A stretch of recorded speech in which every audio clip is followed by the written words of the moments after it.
Do you worry, Howard, because of the fact that we have negative interest rates, for example, because we've had and still have quantitative easing, that the old rules of the game don't apply any longer? And if they don't, what do you do? Well, that's really one of the very most important questions.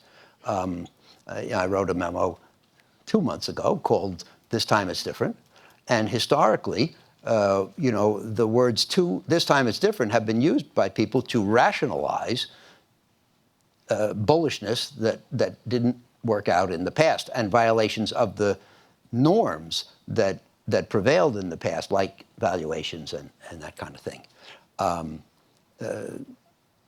But John Templeton said, 20% of the time it really is different. And nowadays you have the sense that it's going to be more than 20%. So I think things, you can't say that the old rules apply, and you can't say that in the absence of the old rules, you know exactly how this is going to come out.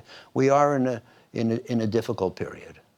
Everyone should be looking for red flags. Certainly anyone who has money at risk in the market. Yeah. Eventually, the prudent investor will stop putting money to work. And he or she will wait for prices to correct. What signals, or red flags, if you will, Howard, are you looking for to know that that moment has arrived? What should we see? There are no... You have to watch all these trends, and in particular, you have to watch what I call pro-risk behavior.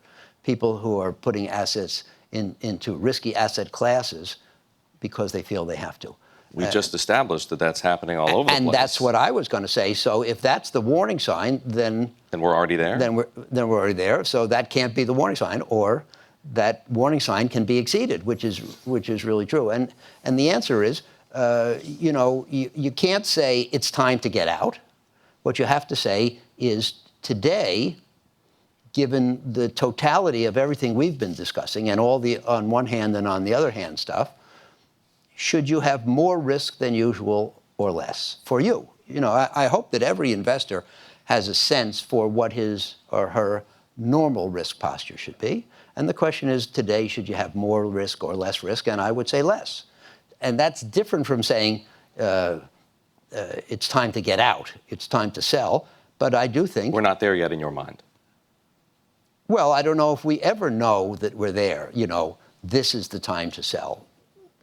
Anybody who says it is probably talking through his hat and unlikely to be right. But I do think that I feel very comfortable in saying that this is a time to have less risk than normal in your portfolio for the reasons we discussed, and in particular that this is not a time to be aggressive.